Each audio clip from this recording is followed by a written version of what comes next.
couple of minutes early. I am trying out some new tech equipment. So kind of a new setup here for me. So I would greatly appreciate those of you who are some of my newcomers to the show, if you can just give me a thumbs up and let me know if my brand new Hoopy Scoopy mic is working or not. All right, so I'm just gonna give you guys a couple of minutes to jump on board. For those of you watching the replay, hopefully this is working.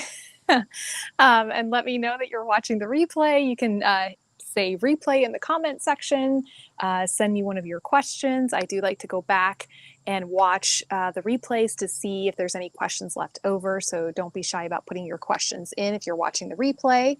Those of you, I see a few of you jumping on board right now. I am using a brand new microphone, new technology. And as you know, I don't do well with new technology, so I need everyone's feedback. Can you hear me? Did I connect this microphone correctly or not? So for those of you who are jumping on board, can you hear me? Hey there, Beth. I'm really hoping you can hear me. It took me a little while to get all this connected. All right, so I'm gonna give you guys a couple of minutes to jump on board. Yes, you can hear me. Oh, Beth, you just made my heart smile. Scott, thank you so much. Y'all, it took me like hours today to get this thing connected because you know that tech and I do not get along right now. So yes, so Heidi can hear me. Oh, yay, Jerry Ann, you guys can hear me. Yes. Yes, Tommy, this is the live show. You are not watching the replay. You are watching it live right now.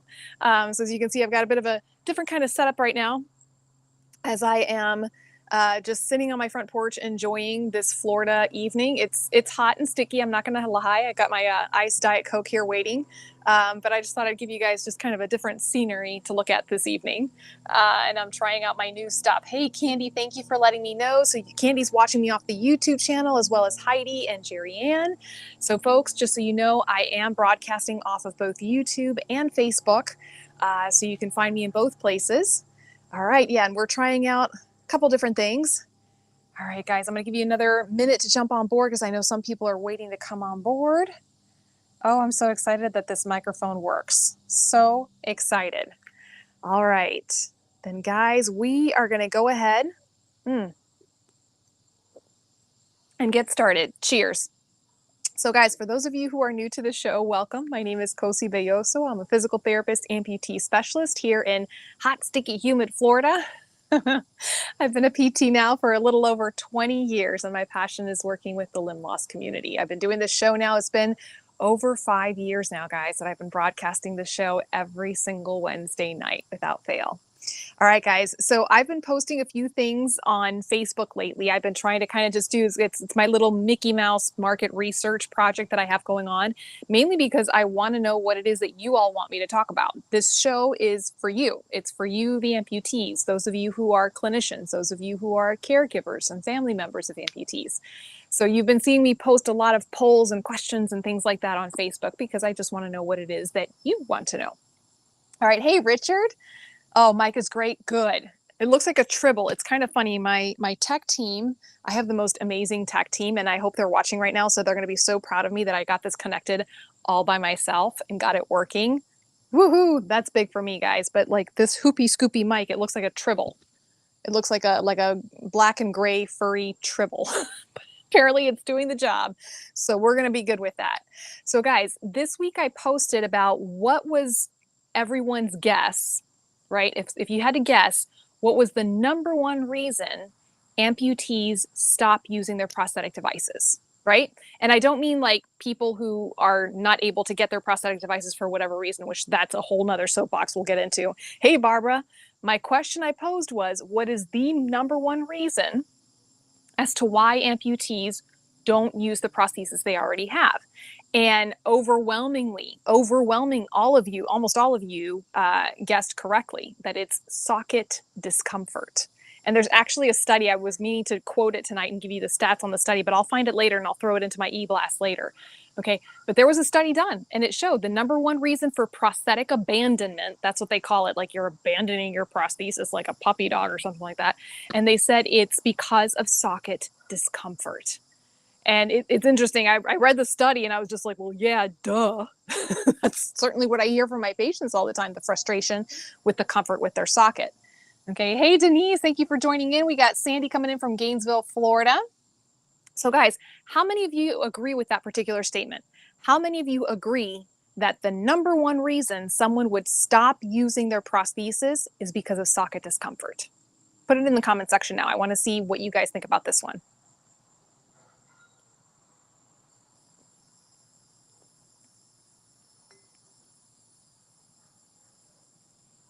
Okay.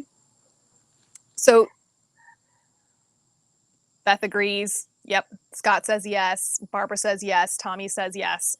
Okay. And it's interesting because when I talk to people who are outside, hey, we've got Shell. Oh, okay. It says agree. Heidi says agree. Sorry, guys. I'm looking at a different screen to see the comments. So I'm trying out some new things. So please, thank you for being patient with me. So it's interesting when I speak with people who are not from the amputee community, okay, that they're not amputees themselves and they don't know of any amputees, they think that maybe people don't use their prosthetic devices because they don't have fancy enough equipment, right? That they don't have the highest technology of knee or a mind control prosthetic device. And that's simply not the case. The usual case is socket is not comfortable, okay?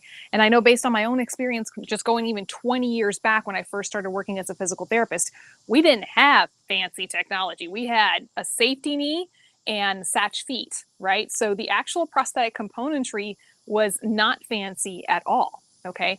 But the reason why our patients could walk so beautifully is because the prosthetists that I work with made beautifully fit sockets, right? That were very comfortable for the patients, okay? Interestingly enough, I did have some questions come in about socket fit from those of you watching. And one in particular, Emily's been watching the show a couple of times and she's in the process of getting her first prosthesis. And she has a couple of issues going on, one of which is lymphedema. And her question was, I just got my first socket and I was having a really hard time putting it on. And I'm very frustrated because the check socket fit. But now with this other socket, as I'm putting it on because of the lymphedema, I'm having a hard time getting it on. Is this a common issue for amputees to have? And the answer overwhelmingly is yes, it is.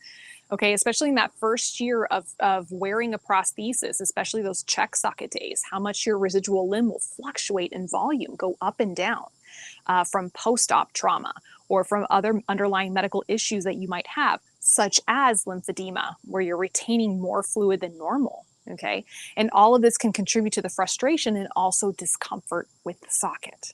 All right, so let me see. We've got Jerry, let's see. Hey, Benny, heading home from Anchorage, Alaska, was there for a week. Patriots took second place in softball tournament. Congratulations, Benny. I haven't seen you here in a while, and I'm so glad to see you, man. There's Emily. Emily says, don't have a prosthesis yet, but discomfort would make me not wear it. I mean, yeah, it's kind of one of those, like, obvious. If it's not comfortable on you, you're not going to wear it, right? Jerry Ann says, agree. As a matter of fact, I'm going through this right now. Richard says, forget that the doctors work for them, communication, right? Hey there, Mark. Good to hear that basketball season is done and I'm going to have a little bit more of your attention. Hey there, Tom. So everybody's agreeing with the socket discomfort. So guys, by the way, for those of you who are new to watching the show right now, or you have any questions, please put them in the comments section. I'm here to answer your questions. So if you have any right now about sockets or anything else that you want me to talk about, go ahead and put it in the comments section and don't be shy. Hey there, Geert from Ohio. Nice to see you. Emily asks, is discomfort an issue even with adjustable sockets? Yet no, it should not be in any socket that you wear. And I know a lot of people are going to be like, yeah, pipe dream.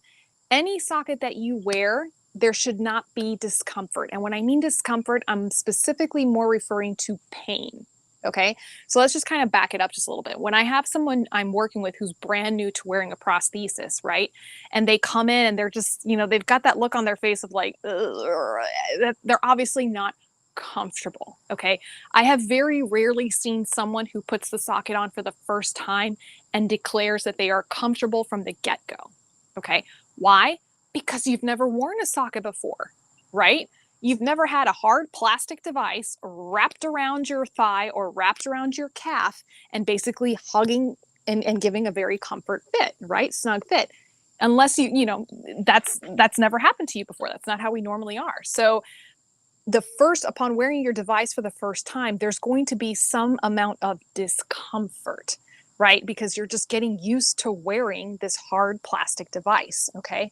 Where I start to get concerned as a therapist is when my patients start complaining of pain, when they start complaining of pressure that is annoying to them, that is just really digging into them somewhere, when I start seeing skin breakdown or skin redness that is not going away. Okay, those are the socket discomfort issues that really concern me as a therapist. And to me, it's not acceptable. It's not acceptable to you for you to have pain when you're wearing your socket. Okay. And this is something that I've become more and more vocal about, as I've done this show, because I see so many of you who are struggling with this, and some of you who have come close to just giving up because you think that that's just the way it has to be. And it's not. It's not. Okay. Hey there. Oh, Jeff, you survived Baka boot camp. Dude, I got to tell you, Jeff, between seeing your post and Susan's post, I was having some serious, what's it called? FOMO, fear of missing out. I want to go to a Baka boot camp sometime.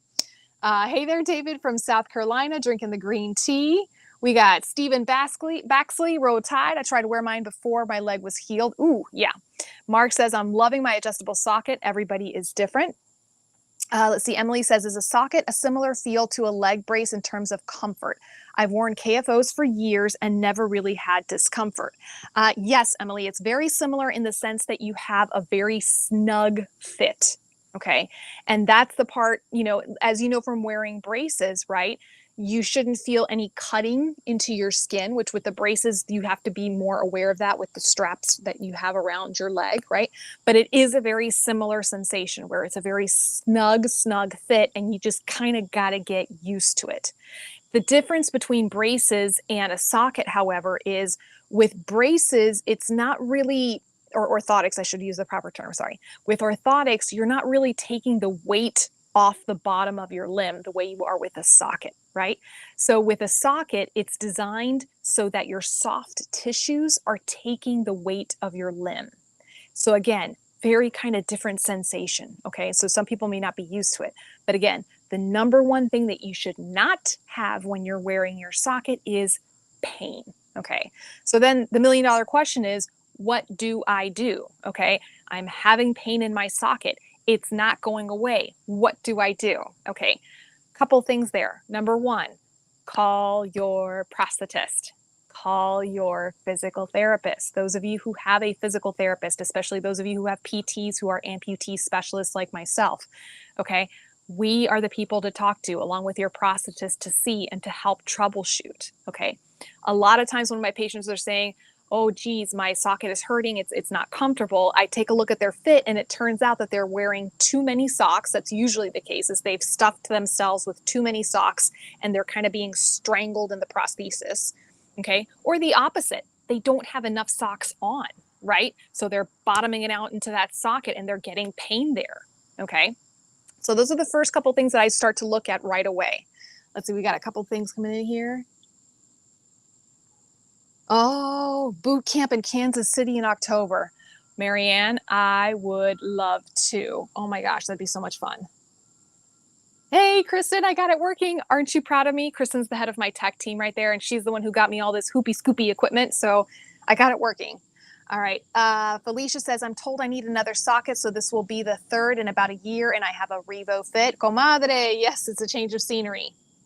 Okay, so let's talk a little bit keep talking about how we can troubleshoot pain in a socket. Okay, so first of all, are you wearing enough socks? Are you wearing too many socks? Okay, is the socket positioned correctly? If you rotate that socket just a few millimeters one way or the other, again, you're going to be putting pressure points on areas on your limb that are not meant to have pressure points. Okay, so these are things that you can start to troubleshoot. Okay, a couple of other things to think about.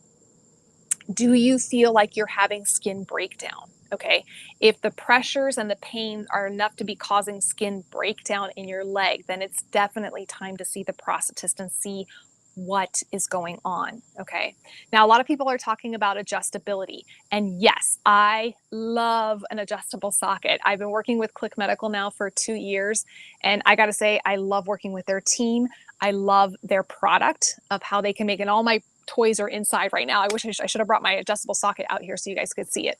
Now, is an adjustable socket going to fix your pain? Not necessarily, guys, and here's why, okay? A lot of times when the pain is in the socket, it's usually because of the shape itself of the socket. There's something about the shape that's not quite accommodating to your soft tissues, okay? Now, if you're struggling because your limb is changing volume all the time and you are just having a hard time struggling with putting on socks, taking off socks, putting on socks, taking off socks, and that's causing skin irritation issues, then yes, an adjustable socket will certainly help with this, okay? Especially now with that new cool click reel that they have where you can adjust it to tighten it forward, and then you can just crank it back a little to loosen it a little bit as you need to. You can make these little micro adjustments. But is a RevoFit going to get rid of your pain in your socket? Not necessarily, because you have to look and see what's going on within the socket to see what is causing that pain. And that's something that your prosthetist has to do, okay? The RevoFit will certainly enhance the fit of your socket. Yeah, absolutely. And guys, by the way, I am going to do a little bit of a shameless plug. August 9th, Click Medical is coming on board because we're going to be talking about their Revo Lock, their suspension system, okay? So we're going to be doing a whole show on suspension systems right there. And I realize it's getting a little dark. I didn't bring out any kind of lighting because it gets dark. It gets dark here pretty late here in Florida, but hopefully we'll be able to answer everybody's questions before it gets too pitch black. All right. I know, Kristen, I didn't have time. She also, my tech team got me this beautiful ring light, and I just haven't had a chance to unbox it and figure it out just yet. I'm going to do that one next week. Okay, so let's see. Jerry Ann says, I went to a different prosthetist this week because I wanted a second opinion about my stumps and the tibia pain, and my left leg is worse than the other. I also had a consult with an orthopedic doctor. Yes.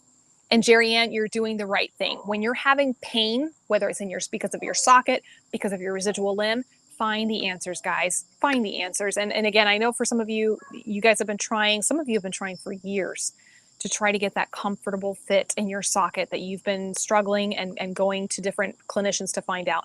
Please don't quit. Please don't quit. I can't tell you how many times I've heard from people. I went to this 4th prosthetist, and it was the 4th prosthetist that finally got me the answers that I needed. Okay. So when it comes to pain, guys, you got to figure out what is the source. Is it coming from the socket? Or in Jerry Ann's case, I think she's saying something here about a possible revision. Okay. Is it something that's going on internally in your residual limb? Do you have a bone spur? Do you have a neuroma? Okay. Do you have scar tissue? Guys, give me 1 second. I'm going to turn on the porch light and see if we can't improve this lighting just a little bit.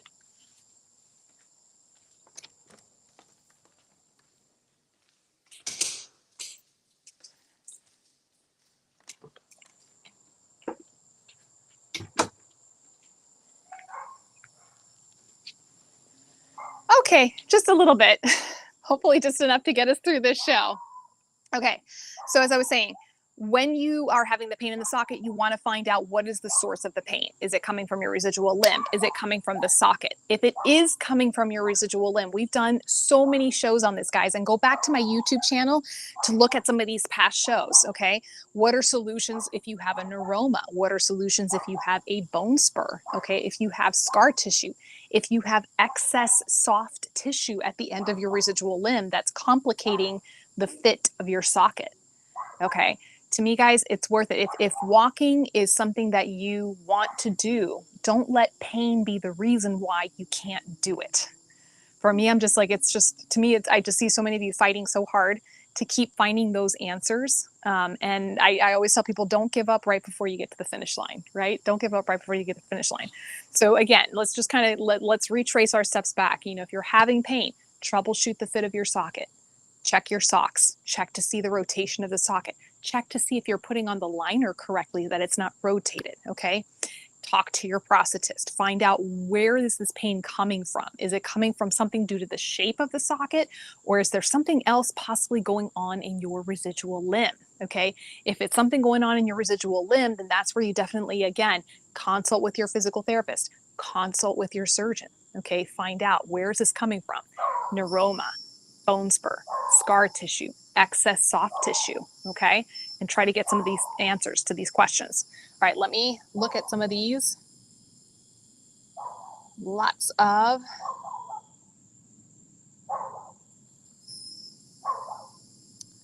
Okay, says, yeah, catching up on these questions, guys. Emily says, we're talking about an adjustable socket because of the lymphedema and the struggle with the fit of the socket. Yes, absolutely, hands down, Emily.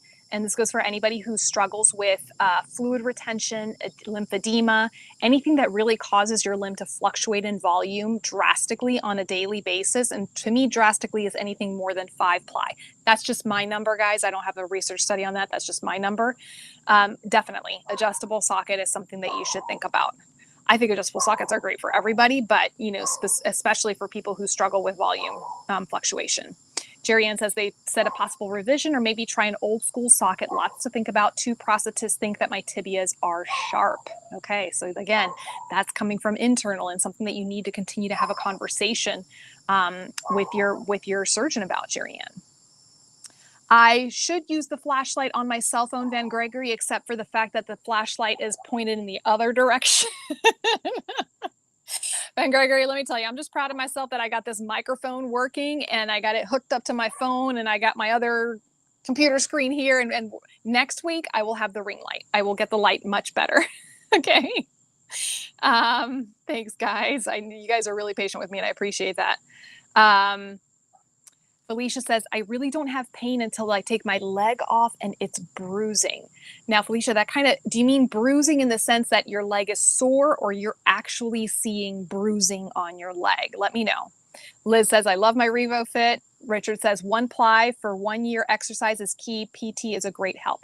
Thank you for that, Richard. Yes. And again, guys, this is where I'm always going to pump my profession up, because when you do have a physical therapist who has amputee experience, we provide a much different perspective than the prosthetist, and we can help bring additional solutions to the table, especially when it comes to sockets and fit.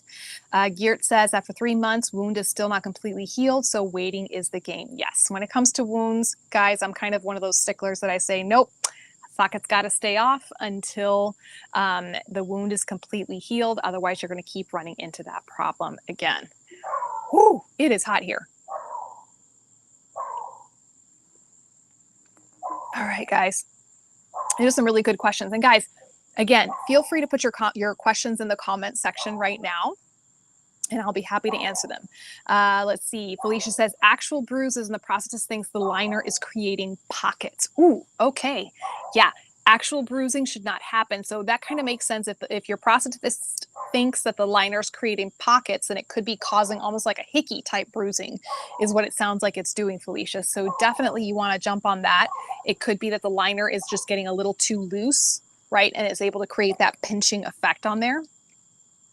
Emily asked, do certain clinics do their own version of adjustable sockets, or do they use whatever's out there commercially? Yes, actually, there are several prosthetists that I know of that they have created their own design of adjustable sockets.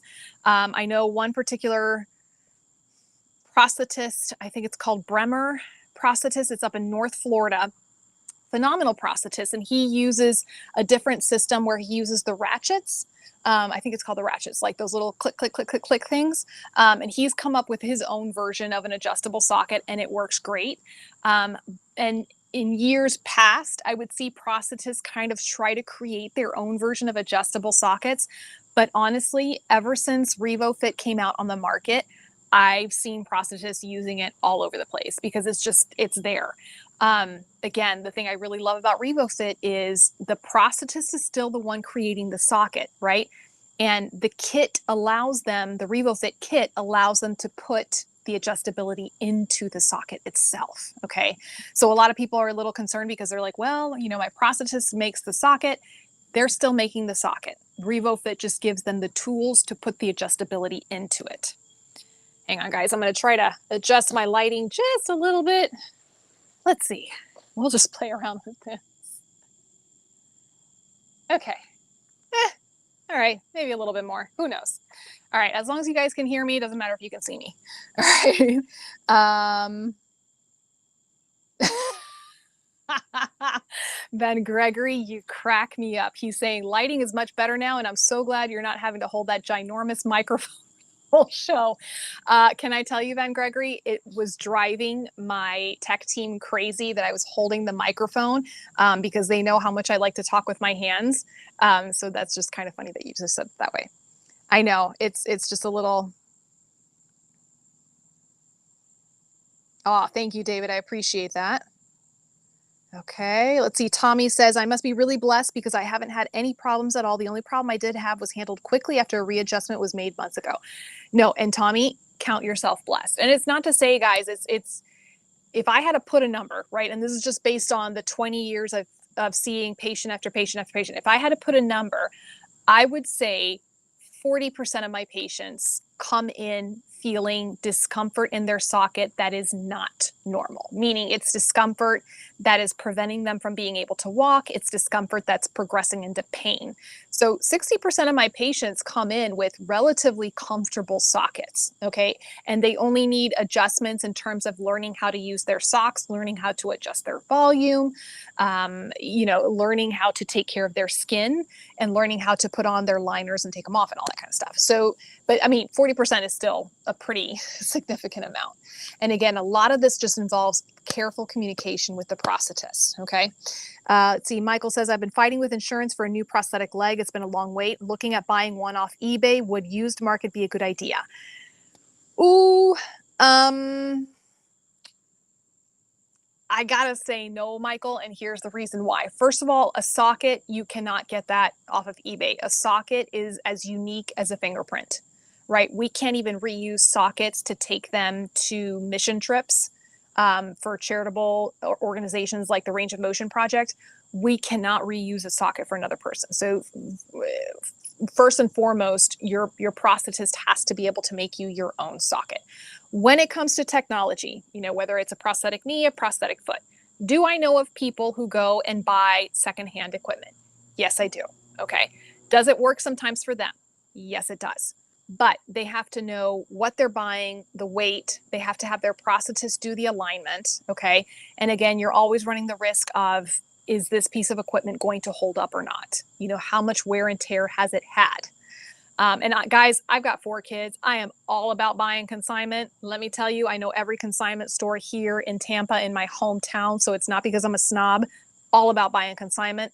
But when it comes to the prosthetic devices, I'm very wary because, again, we just don't know how much wear and tear that particular device has had. Okay. So David, not David, who's the one who asked that question?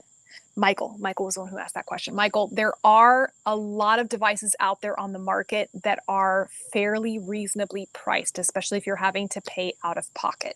And again, this is where I would just really encourage you, talk to your prosthetist, talk to your sales reps, and just see what it is that they can do for you, okay? Geert, that's a great question. How do you know if your prosthetic consultant has the right expertise?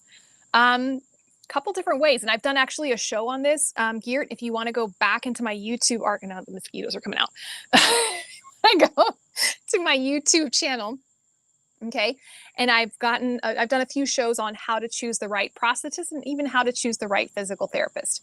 When it comes to the prosthetist, for me, what I look for is someone who's willing to communicate with me.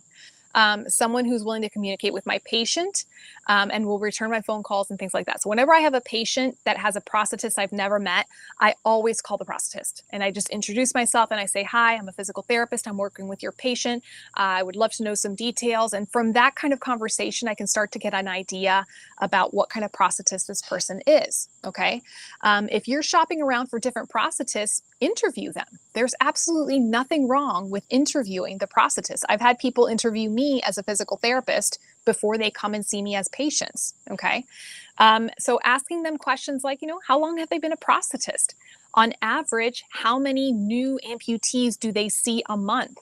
How many complicated cases do they get? Do they treat hip disarticulation patients? Do they treat bilateral patients? Okay. How do they go about choosing a prosthetic device with their patients? Okay. And that's another key one right there. For me, I like a prosthetist who really listens to the patient to see what their daily needs are for their life to see what kind of prosthetic device they should be choosing, okay?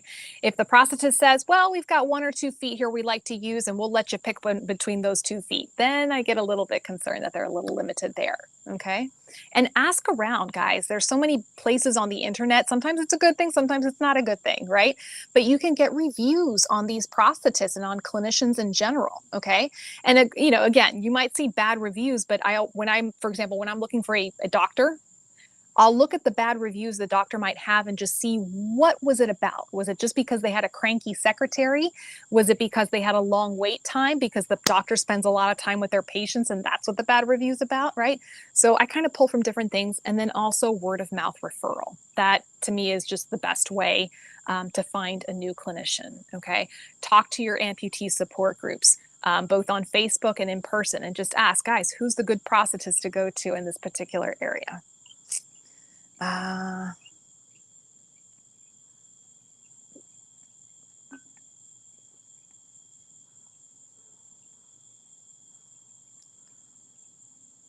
David asked, what percentage are BACA patients, meaning bilateral above the knee amputee patients?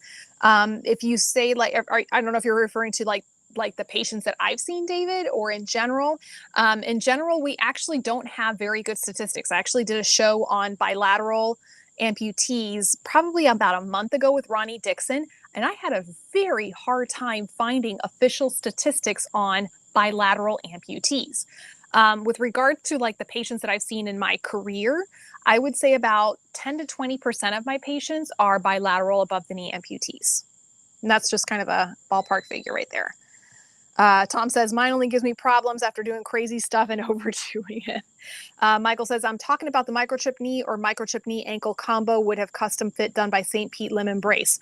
Michael, that's actually one of my favorite local prosthetist clinics. So yay, I am so glad that you'll be working with Mike and Gina. They are amazing. I love them to pieces. Again, the microchip knee, you're talking about the microprocessor knees and ankle systems. The combination one would be the Link system by Blatchford. I think that's probably the one you're referring to. I would say just be very, very careful. Be very, very careful, and talk to Mike and Gina about this. They are absolutely wonderful and they can guide you in this process.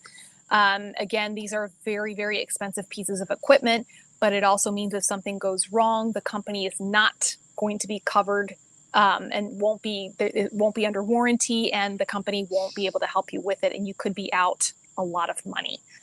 So again, that's just my kind of concern with microprocessor secondhand. Usually when I see folks buying a secondhand device is when they need, say, a leg that they want to take to the beach, and I'm running low on battery. That they want to take the leg to the beach, so they might buy a very simple mechanical knee that's secondhand, and those tend to be a little bit sturdier. So again, I'm just going to encourage you to talk to Mike and Gina about this one, and they can help guide you. Jim says, great prosthetist directory on the Amputee Coalition website. Yes, Jim. Now, here's what you guys need to do. You need to ask them, you need to ask the Amputee Coalition to please, please, please put a physical therapy directory on the website. Did you know there's not one yet? I know. Okay.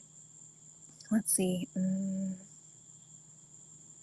David says, 3 years into my above knee amputation, I'm still learning a lot about socket comfort and tips. Your show has helped in that learning process. Thank you so much. Oh, thank you, David. I appreciate that. What is a tip do you provide for sock management? Felicia, that's a great question. And that's something that I work a lot with my patients on. And this is where the RevoFit adjustable socket has made life a lot easier for me in that regard. Usually what I try to get from the prosthetist, how many socks they needed at their visit. And again, so if my patient was at their prosthetist on a Friday and they needed 7-ply sock, okay, that's kind of my starting point. So if I see them on Monday, I'm expecting that they're going to have a little bit of change in volume, but I know that more or less it's around 7-ply.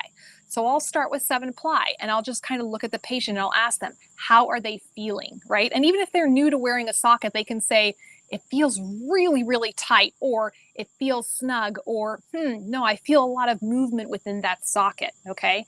And I go from there. and I'll either add 1-ply sock or take off 1-ply sock at a time.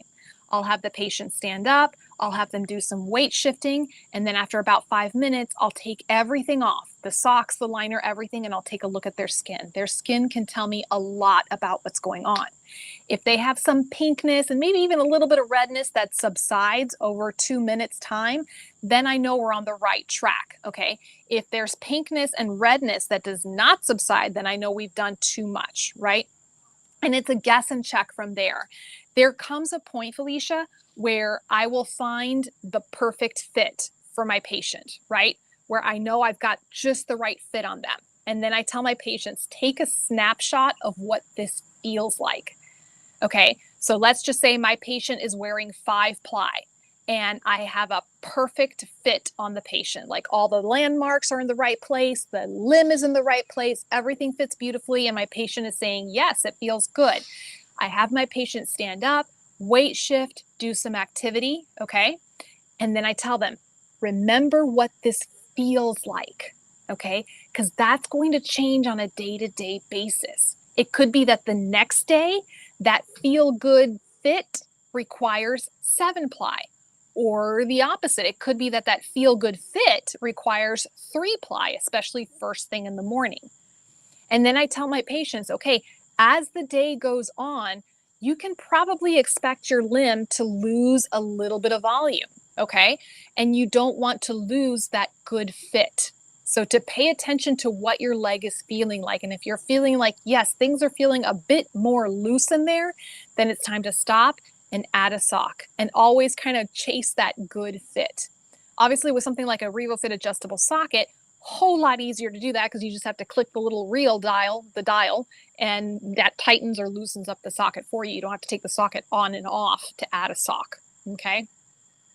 So that's kind of the ballpark way. A lot of it is based on feel. And usually my goal for my patients is by the time that they graduate from my program, they know more about their leg and their fit than I do. They are the ones telling me, hang on, Cosi, I got to take off a sock, or nope, this is too many socks, I got to take one off. Like, that's how it should be. That's how it should be by the time that you're done. Okay. Let's see. I am losing light here. Hey, Sean, just happy that you were able to join us. I know, right, Jim? It kind of shocked me a little bit. Like when I started kind of becoming more active in the amputee community about 5 years ago, and I looked at the Amputee Coalition and I see this beautiful prosthetist directory, and I'm like, well, where's the PTs? And I'm like, yeah. You know, we've got a little ragtag bunch of us from around the United States, and we kind of know who each other are. But we're always, you know, we need that directory. And I think the Amputee Coalition is a great place for that to start. So, you know, maybe we got a little petition there that we need to put out there. All right, guys, I have officially run out of light and the mosquitoes are eating me alive right now. So I am going to sign off. But guys, before I sign off, I do have a couple of housekeeping things that I'd love to just kind of run by you. Number one, I would love to see some new folks signing up for my e-blast. I don't send a whole, oh golly, I wrote that down the wrong way. There. I don't send out a whole lot of emails, but when I do send out emails, I like to think that they're thoughtful and they have a lot of good information on there. So guys, if you haven't already signed on for my email subscription, please do so. You just go to my website, www.cositalks.com. You scroll to the bottom and you can see where you can sign up for my emails. I give a lot of good information there. I promise I don't spend you a bunch of spam. Okay. And that's you go. And then the second thing, guys, is you're going to see me trying to do more polls, more questions on social media, and I do appreciate the engagement, guys. Anytime you all share a post, share a video, or just even heart or answer questions on my stories or my posts, I really, really appreciate it. And it gives me a lot of support that I need to then be able to show my sponsors why we need to continue doing this show. So guys, whenever you see me on social media, show me a little bit of love there, and I appreciate it. Yes, Michael, please tell Gina I said hi. Oh, she's wonderful. Tommy, thank you for coming, and I hope you can come again next week. Jane, airborne. Hooah. All right, guys, as always, thank you for letting me be a part of your lives this evening. I will see you all next week. Same bat time, same bat channel. God bless, guys. Bye.